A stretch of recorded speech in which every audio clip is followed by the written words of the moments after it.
Ever since I was little, I got made fun of for little things, whether it be being nice to someone who was sitting alone at a lunch table or just looking different from other people. And that was always hard for me because I felt like I never really fit in anywhere, and I always felt like I was alone and I didn't really have anyone. One day, my freshman year, I showed up at school and there was this note in my locker, and it told me that I did not belong on this earth anymore.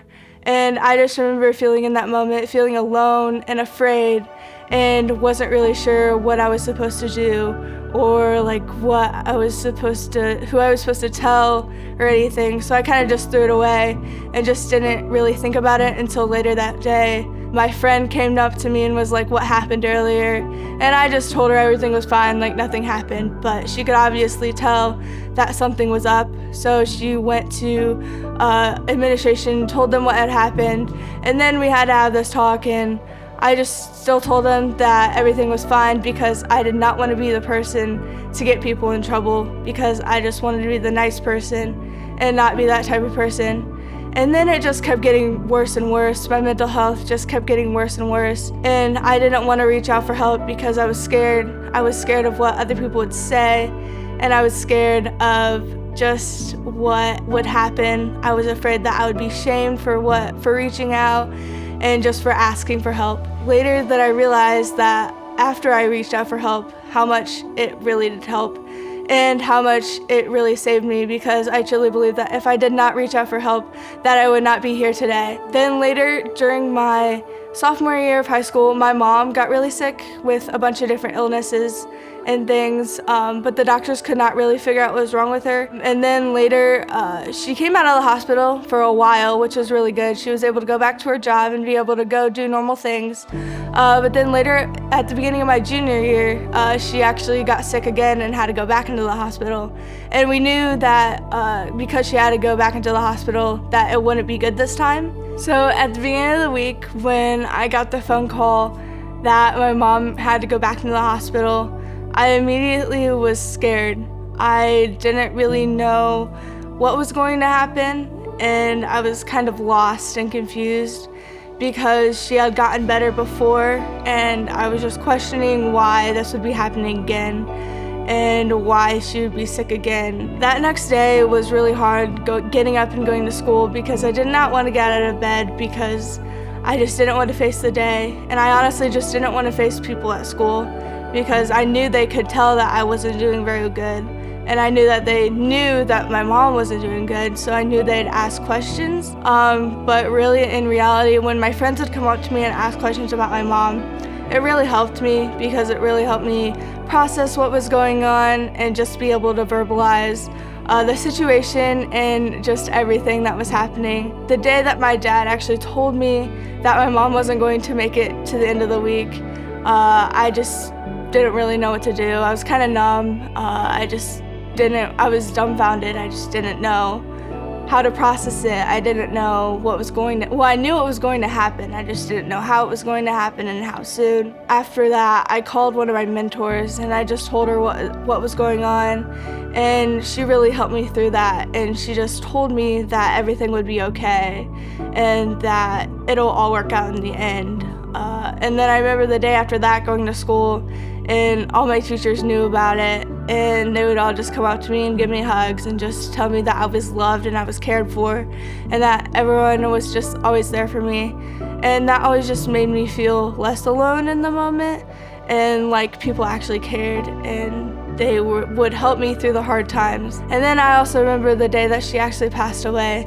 I was with my mentor that entire day because I did not want to be alone, and I did not want to be at school because that would be too overwhelming. So I was with my mentor, and we were just talking, and we were just praying that entire day. And honestly, I just remember feeling a sense of peace, just a sense of peace that my mom would be okay and that she would be with the Lord, and that I would see her again one day because we were promised that, which gave me so much comfort. But it also hurt because I knew I had to say goodbye to the person who had been there for me my entire life. So it was really a bunch of mixed emotions, but I really do feel in the end that the sense of peace really overlooked the sadness of that day. I definitely still have low points, and there are definitely days that hurt and that I really just don't want to think, and I just kind of want to be alone and just sit in my sadness and just be sad and be depressed. But I know I really can't do that, because if I do that, I'll end up in the same spot that I was before. So some things that have really just helped me through those moments are doing art. I really enjoy painting and drawing and doing all that. It just helps me get all my emotion out, like just drawing how I feel in the moment, or even just writing it out, like writing it out on like a piece of paper and then just crumpling it up or throwing it in the trash or just shredding it, however I feel that day. But just all these things have helped me cope with the hard days and the hard emotions. So after I was going through really hard situations, I did not want to tell anybody because I was afraid of what would happen and was really afraid of what others might say of me and just like what might happen.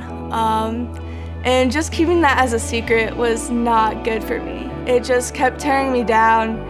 And it was just a thought that I always had in my mind, and it just was never okay and was never good for me. It honestly felt like 1,000 pounds of bricks in my backpack every day at school. And I was just carrying that around, lugging that weight around with me, when in reality I really didn't have to. I just had to open myself up to one person and tell them how I was really doing and how I was really feeling. But then after I finally was able to get enough strength to open up and tell someone how I was really doing and how I was really feeling, I felt really light, and I felt like that weight was lifted off my back, and I felt like I had someone that was able to come alongside me and help me through that. And even on the days when it's still dark and still hard, I know that I can lean on somebody else and reach out, and I don't have to be alone, and I don't have to sit in my thoughts by myself. You are more than enough, even when it doesn't feel like it. And even in those low moments, there are people that love you, and there are many different ways that you will continue to grow even through this rough season. And there is hope, even when you don't feel like it, and even when you feel like the entire world is crumbling around you, there is hope. You just have to search for it, and you just have to find it. It is hard work, but in the end it does help.